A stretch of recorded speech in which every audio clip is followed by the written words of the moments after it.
Your boy OG216 can cook. You know what I'm saying? Right now we about to hook up this dish. You know, we got some chicken breast. Thaw it out. About to hook that up. Actually, the chicken breast frozen. We're gonna cook that right in the pan. Slice it up. Take these onions and peppers, this bacon that we can saute in this bacon grease. Use that for later.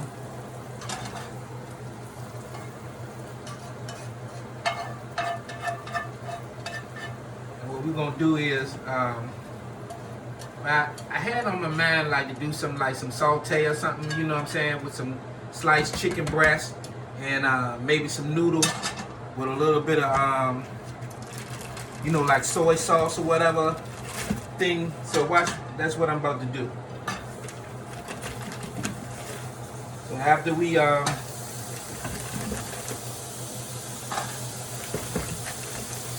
get those onions and everything sauteed in that bacon grease, as you see right there,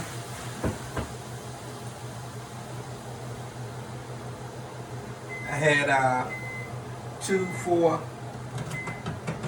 four chicken breasts.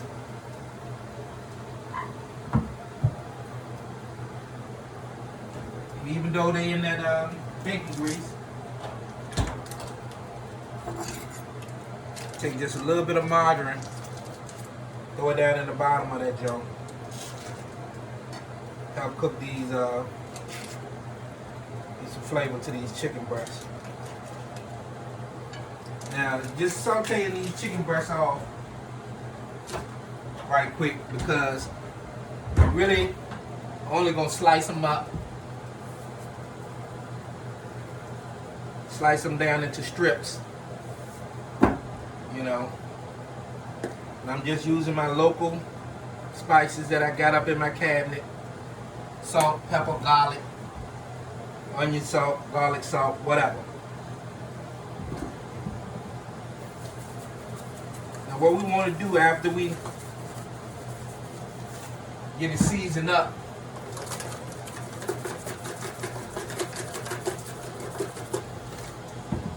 turn the heat up on that joint just a little bit, so I don't know if y'all can hear it over my fan.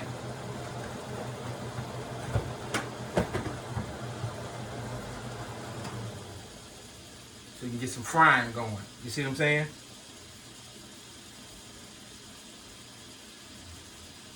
That's the sound you're looking for. So get that thing sizzling, doing what it do. Don't worry about it. The excess water that's on that frozen chicken is gonna fry off. Look like it's gonna, like it's starting to be a liquid, but it's gonna end up reducing, gonna still fry. So we're gonna saute it on both sides for about 3.5, 4 minutes.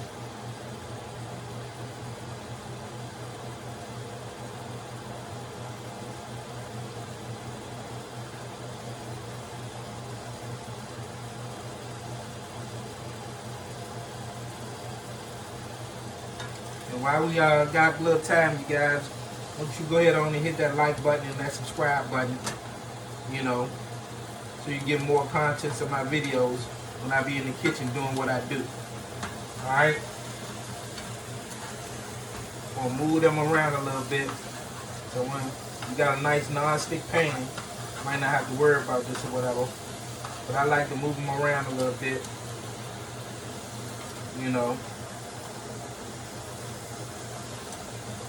Even your best non-stick pan needs some help.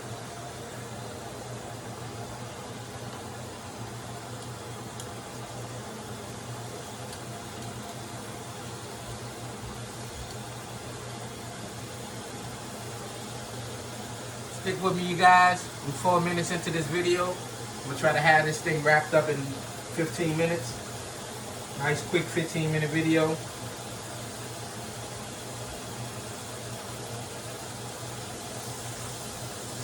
The thinner pieces, you can flip them over. Those thicker chicken breasts are young. You won't let them sit up in there. Let them continue to cook on that other side.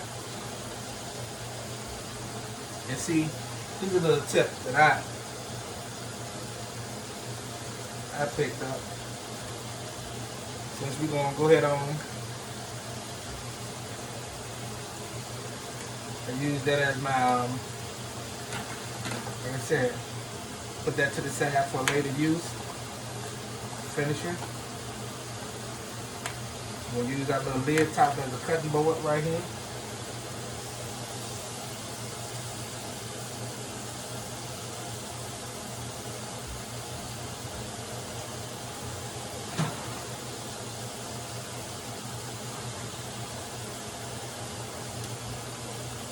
Now you guys, you know you could have put these chicken breasts in the oven. You could have baked them all beforehand. Probably would have made my video a little quicker, you know, if I would have baked these off or whatever. But I don't like jumping into a lot of steps that, and then the people don't show you how they got to where they at. You see what I'm saying? So,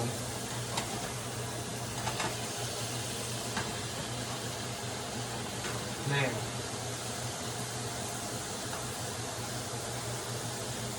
got this thing going on here. You got smaller pieces like these ones, and they start to break off. You can let them cook by themselves. Alright, but these other ones, you're gonna go ahead on and get them to business in a minute. Like I said, we're gonna help speed up the cooking process,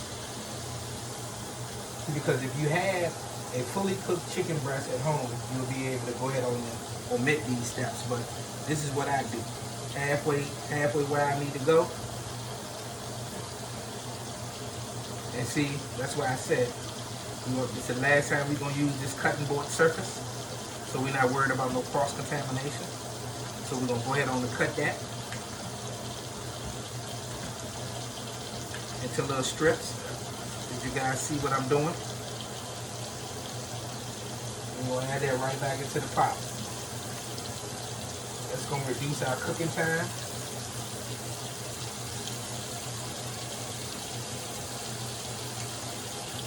Because those chicken breasts are thick. So what we want to do, keep on cutting down into some slices. Slice it on up, however you can get it. You just want chicken pieces.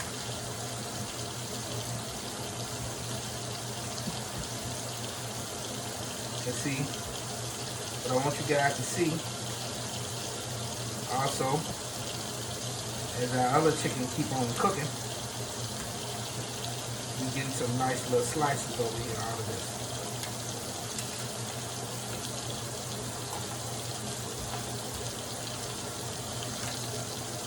With our cutting surface, there's more chicken in there. That's going to cook down relatively quickly, because now we got them into slices. Let's go ahead on and turn this, what we had up in there, turn that on over. So we start getting that cooked a little bit more. We'll take our second piece. We're going to do the same thing. Yeah. Like I said, don't worry about a little rawness. I know y'all saying, God damn, boy, I can't believe you put this on there. Yes, I did. Yes, I fucking did. Because when you at home, you cooking like your boy, your hood cook. So,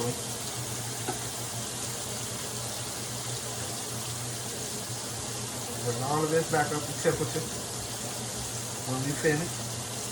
Fully cooked, fully ready to eat type of situation.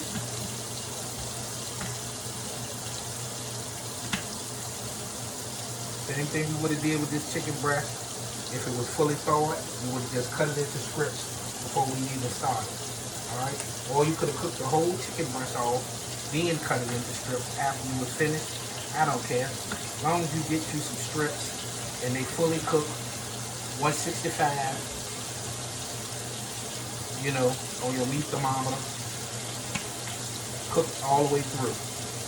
And that's even above the recommended temperature that it's supposed to be cooked to. The cold is 145 if I remember correctly. No, yeah, 150 pounds. Alright?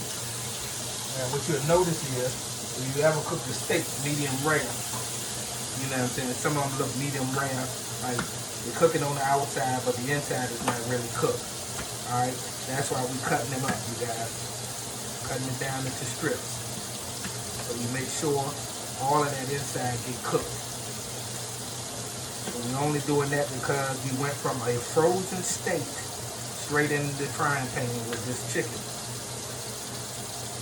And I did that because I wasn't worried about retaining the look of the chicken patty in the end.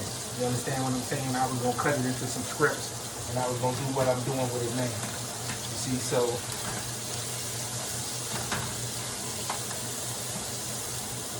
for your technical people, you know, your in-home people, like your boy, this is what I normally do. I just normally do it in the pan. That saves me all that, but I was just being technical for the video. You see what I'm saying? But this also could be a method that can be done straight in the pan, you guys. As you see your boy OG216 doing right now. He's cutting that chicken breast up. It's the biggest one. Still a little semi-frozen in the middle. So we cut it down in the strips so this thing can do what it do. Now, I want you to peep my move out when I'm finished. Once you got all your chicken cut down into strips, bite-sized chicken pieces like so, you have a pan full of chicken looking like this.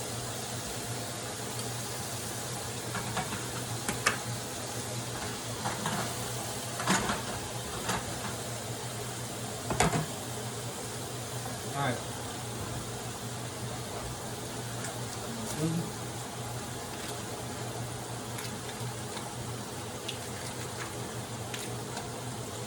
One more small dab of margarine in there.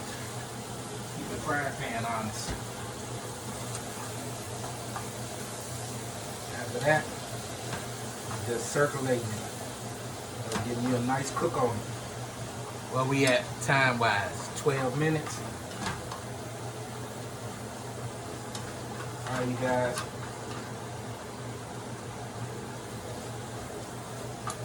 The rest of this process is relatively easy. You see, before we add any other seasoning to it, we're going to cook this chicken down thoroughly.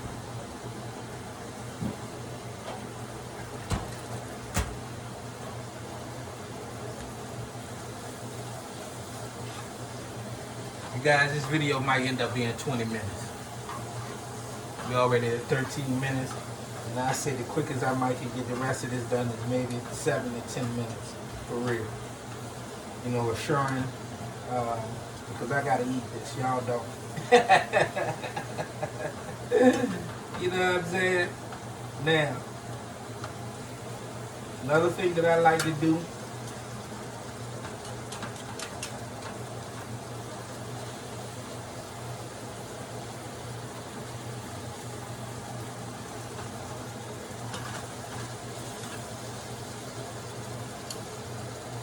any individual pieces that you see down in your pan that need some more direct heat, make sure you position it so it get that. Alright? Now, with that chicken coming together like so, we're gonna blast it one more time with some spices.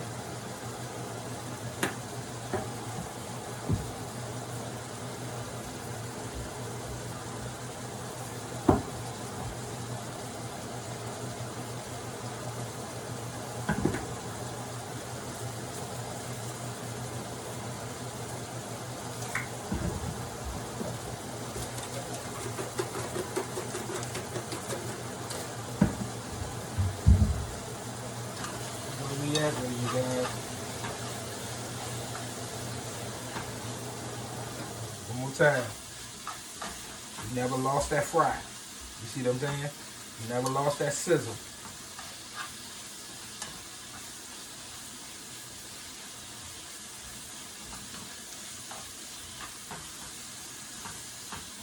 Keep moving that chicken around up in that pan.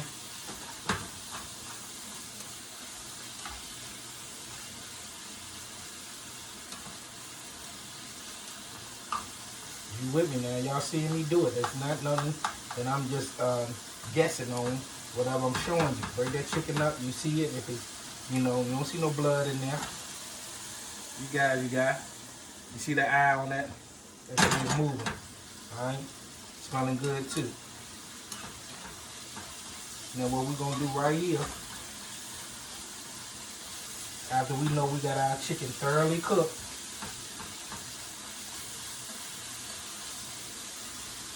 okay? I see no pink pieces, no nothing, no medium rare steak, no none of that up in here. You see what I'm saying? Fully cooked chicken. You guys that are cooking along with me under that fire, you know that it's already good to go. So now at this stage, we're gonna throw our onions and peppers and bacon mixture back up into the pan. That also comes with a certain amount of grease up in it. So it's gonna put that grease back into that dish that might have leaked out. Now as we toss that in, the bacon is already gonna crumble up a little bit more as you do that. You know?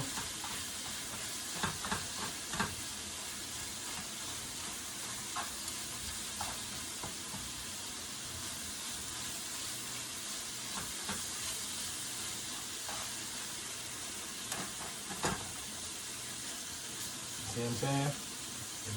Your bacon should break up. You know what I mean?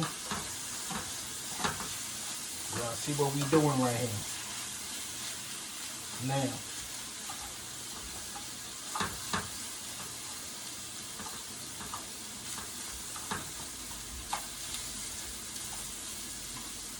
I cut the vent off so you guys can hear it. Because sometimes cooking ain't just seeing, it's hearing. You got to hear your dish as well. So, I want you guys to see what I'm doing and what we look like. Now, next step. Some people like teriyaki, some people like soy. Whatever it is, your pleasure, knock it out. Alright? I like a little mixture of both. So that's what we're going to do.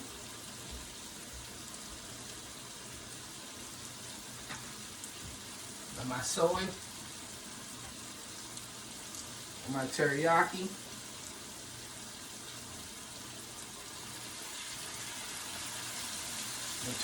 this chicken down a little bit like that. Wow. I seen how much I put in there. That's enough to make the chicken do what it do. Then I put a little less soy in there because the soy and that teriyaki got that drip in it. You know what I'm saying? That water, that salt drip in it. Just a tad bit of that. Give it that soy taste that we looking for. See? Pan down a little bit.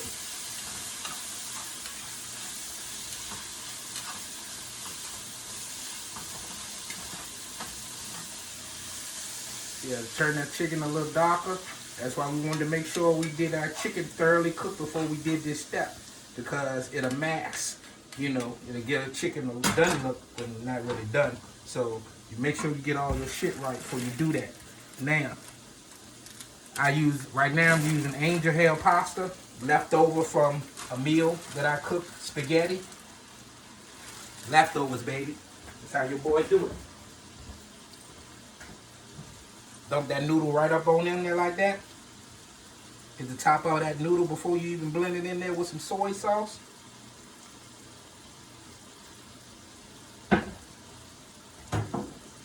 Slap it a couple times with this teriyaki. That noodle drip.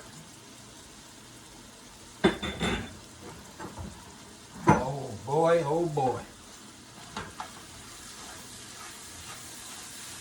Oh boy, oh boy. And then from that, it's a simple blend with your tongue, baby. Use your instruments. Use your instruments. I'm gonna get that thing blended in there, totally blended in there real nice.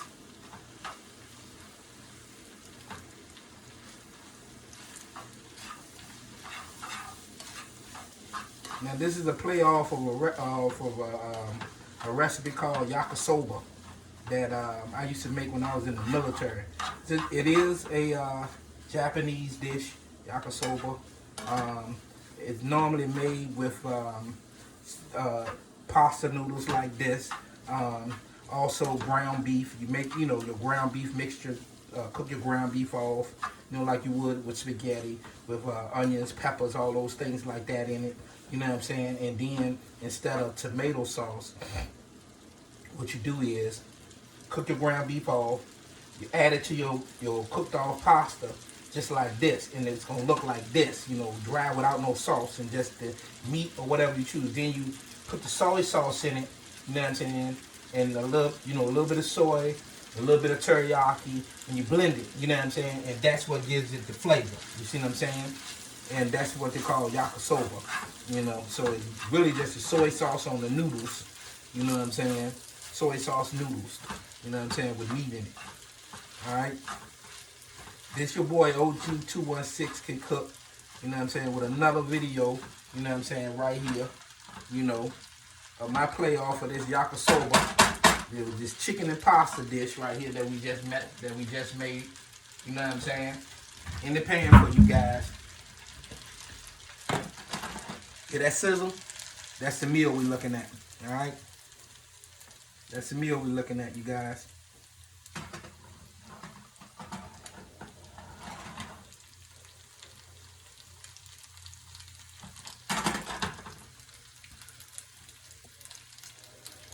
Turn the heat off, and we done. 22 minutes in, baby. Your boy OG216 can cook with another one, another hit, another banger, baby. You know what I'm saying?